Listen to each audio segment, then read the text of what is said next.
We are moving to session number 4, acute lymphoblastic leukemia. Our first speaker is Professor Elias Jabbour. He is a professor at Leukemia, Bone Marrow Transplant, and MD Anderson, US. He is also section chief of acute lymphocytic leukemia. He has multiple awards and also involved heavily in researches and clinical trials. Please welcome with me Prof. Elias Jabbour. He's going to talk about the frontline therapy of ALL. The floor is yours. Thank you very much for the kind invitation. I'm very happy to be here. I want to give 3 talks. I want to give frontline ALL, I want to give pH positive and relapse refractory.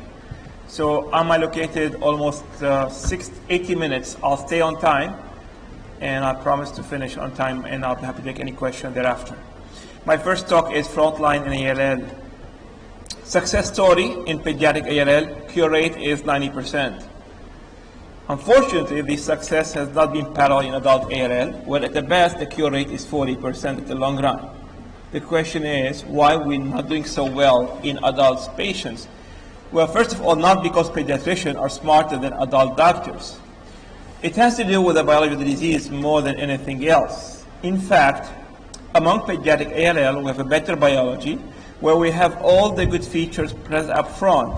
In contrast, in adult ALL, half of the patient will present already with bad features, such as Philadelphia positive, not as bad as it used to be, and essentially the Philadelphia-like, where the outcome is still not too good. And these two entities are at least 50% of adult ALL.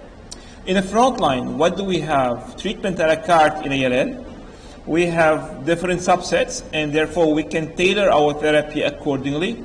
Burkitt disease, intensive chemotherapy, no role for maintenance. You respond, you have a good response the first year. Usually outcome is highly predictable. pH positive ALL, backbone of chemotherapy, TKIs are combination are must. Transplant in first remission, and I will show you during my second talk, things are evolving and changing. For T-cell ALL, we're usually doing well, except for one entity called ETP ALL, and I will come back to that, where the outcome is not good. And today, transplant in frontline is an indication for this disease. For any patient who expresses CD20 positivity should benefit from Rituximab, although the drug by itself does not work, and there's no label for Rituximab in a frontline treatment, or any ALL.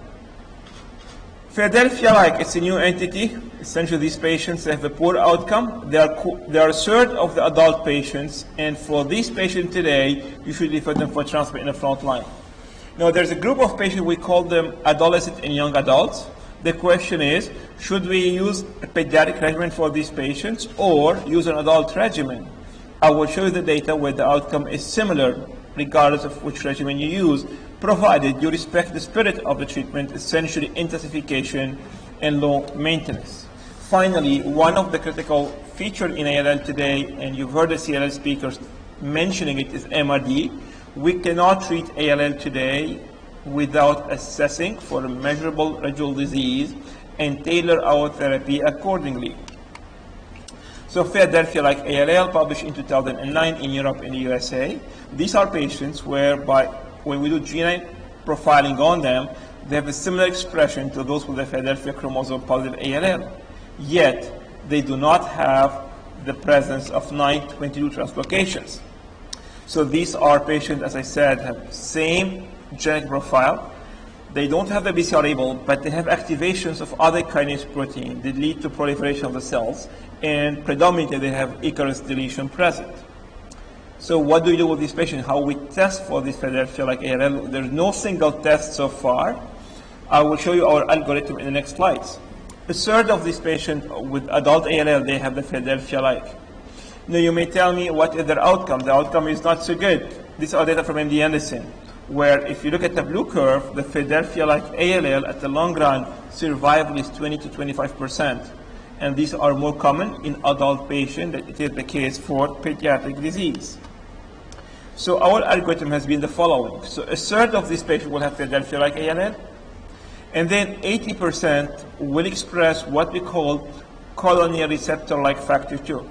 And this can be tested by flow cytometry, or you can test them by FISH testing as well. That is first step.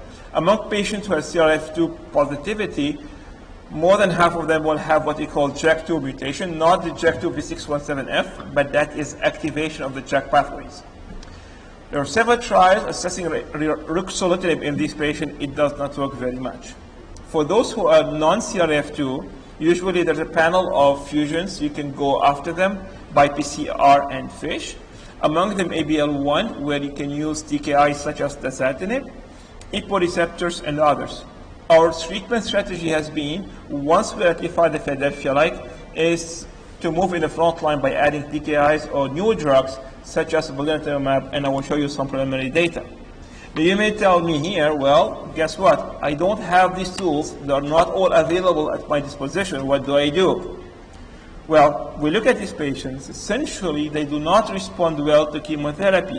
When you give them your induction chemotherapy and consolidation, they essentially remains MRD positive disease.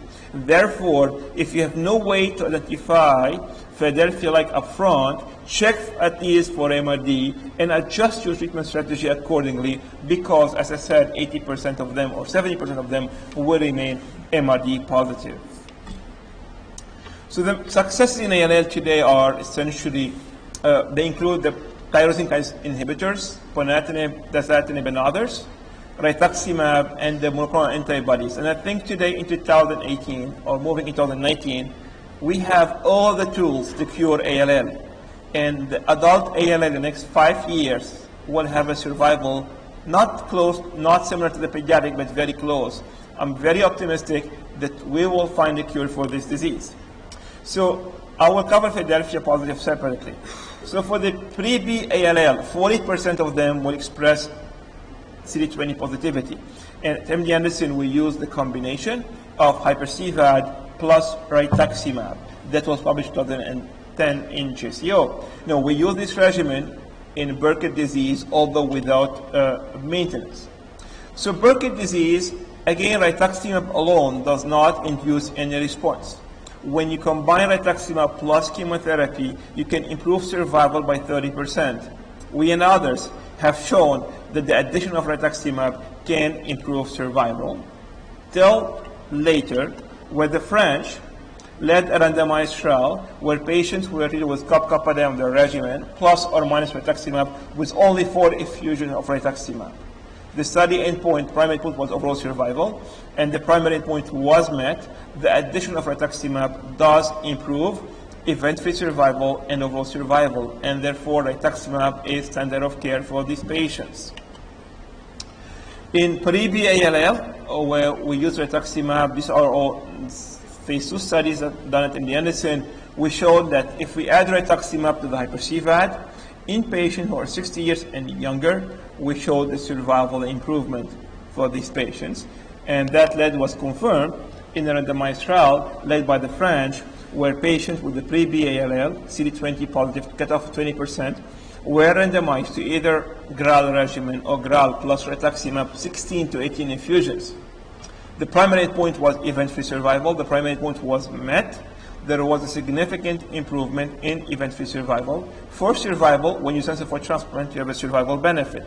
So again, Rituximab is standard of care. Now, can we do better than Rituximab? There is in CLL Ofatumumab, there is Ofatumumab. And the question was, can we try better anti-CD20? So we tried Ofatumumab, higher capacity binding to the CD20, and we went down with a cutoff of to 1% expression to add Ofatumumab, same backbone like we did before with the Hyper-CVAD, 8 cycles of Hyper-CVAD, 2.5 years of maintenance, and then Ofatumumab given twice per cycle for the first 4 cycles, and then during constant maintenance therapy. So we have 80 patients treated. I'm showing the results on the 68 report at the last ASCO meeting, or ASH, excuse me. We have a high MRD negativity, overall 90%. Very well tolerated regimen, only 1 death upfront happening during induction therapy. If you look at the survival with a median follow-up of 3 years, we have a survival at 3 years of 70%. That is better than what we had with the Hyper-CVAD Rituximab. significantly enough to justify Ofatumumab in the front line? The answer is not yet. The p-value is not significant. And here when I compare to what we had before, remind you that the cutoff was 20% for Rituximab. In patients with a low expression, the addition of Ofatumumab seems to be good, not significant. And among patients who received Rituximab because they have a cutoff of 20%, the red curve is Hyper-CVAD Ofatumumab. The curves trending for better outcomes, still the follow-up is short. We'll see whether Ofatumumab is really better than Rituximab. No. We moved into a new regimen, adding Blinatumomab to the front line. So I will show the data in the next session where we're discussing relapsed refractory disease. But if a Blinatumomab is superior to standard chemotherapy, so if we can move this drug to the front line, we can reduce the need for intensive chemotherapy, number one. Number two, we can deepen what we call the MRD status. Number three, eventually, we can overcome the bad biology, mainly Philadelphia-like and others present at baseline in this patient population. So we modified our HyperCVAD to shorten it to 4 cycles of HyperCVAD for Blina, and then the maintenance, instead of giving 2.5 years, we shorten it to only 1 year of maintenance. So here are preliminary data so far with 16 patients enrolled. Patients are responding well. Highly tolerated regimen. MRD negativity by flow is observed. But of course, we need to wait for longer to see what the impact of MRD. And here I show you the data. We have 2 relapses and 1 death post-transplantation drop in the curve. The follow-up is still 14 months, but this is how we're moving our frontline regimen at MD Anderson. Now, we're even modifying the regimen even further by keeping the chemotherapy for 4 cycles, but we said we can add Inotuzumab ozogamicin, which is anti-CD22 upfront during the even course of the HyperCVAD, and add some form of maintenance with Blinatumomab. The study is ongoing, but what I'm trying to highlight to you is the trend is to simplify the use for the chemotherapy and move these drugs approved for salvage into the front line in order to further improve the outcome. It will be expensive, but if we can improve the cure rate from 40% to 80%, that will be a breakthrough. We'll see. T-cell. Overall, we're doing well. However, there's one subset of T-cell ALL where we're not doing well, is the ETP ALL, or early precursor timing T-cell ALL. Usually they are CD1A negative, CD8 negative, CD5-DEM means 75% or less expression, and positive for 1 or more myeloid markers. These patients, they have several mutations as well, seen mainly in myeloid disorders, FLT3, IDH1 and 2 and others. Their outcome is poor. It's really important to identify them up front because there's indication for transplant, number one. Number two is we don't know what is the best regimen to be chosen for these patients. Shall we give them myeloid regimen or lymphoid regimen? Although we're still using lymphoid regimen, but I'm not sure that is the best way to treat these patients. In France, they offer them transplantation. And then in a group of patients who had transplant offered, they closed the gap in the outcome. And therefore today, in 2018 and 19, we should consider transplant in first remission for these patients.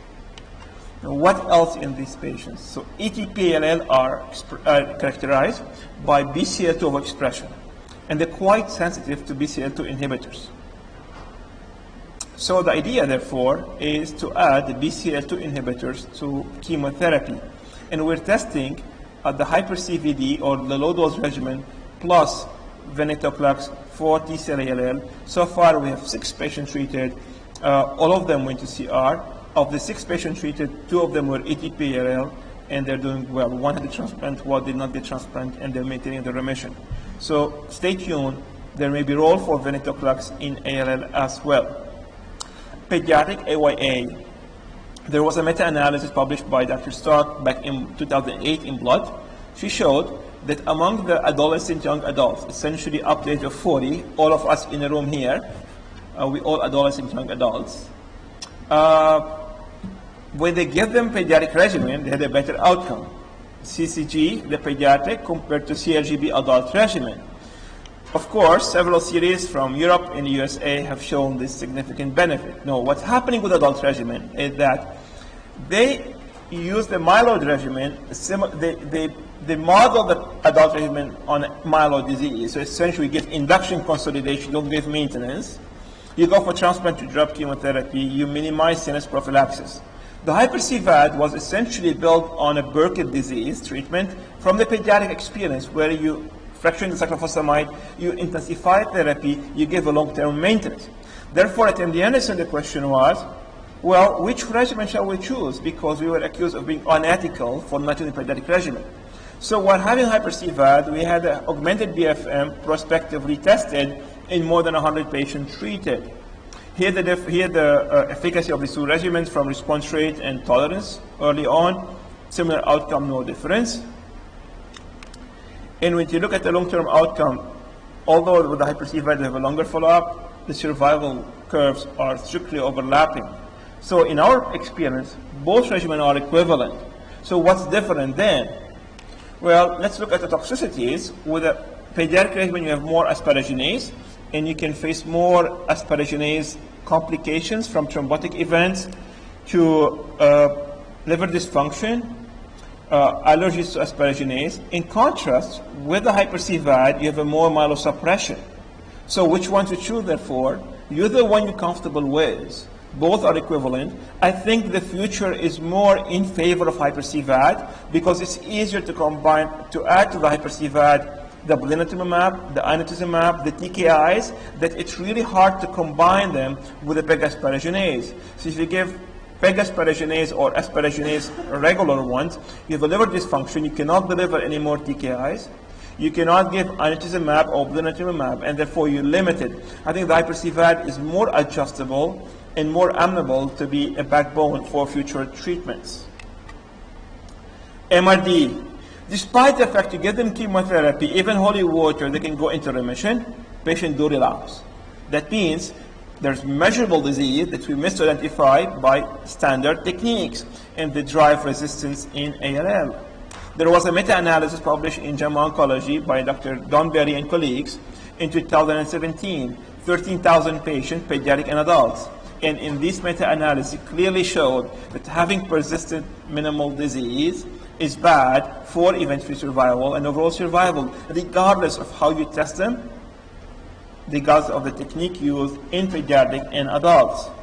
So in Spain, they tried to overcome MRD positivity by going for transplantation. They said, well, if you're MRD positive, you go for transplant. In the study published by Ribera and colleagues, he clearly showed that transplant, allotransplant offered for patients who are MRD positive, does not overcome the MRD positivity at the baseline and equal patients who received chemotherapy. So transplant for MRD is better than no transplant, but does not equal patients who were MRD negative status. So what do we have for this?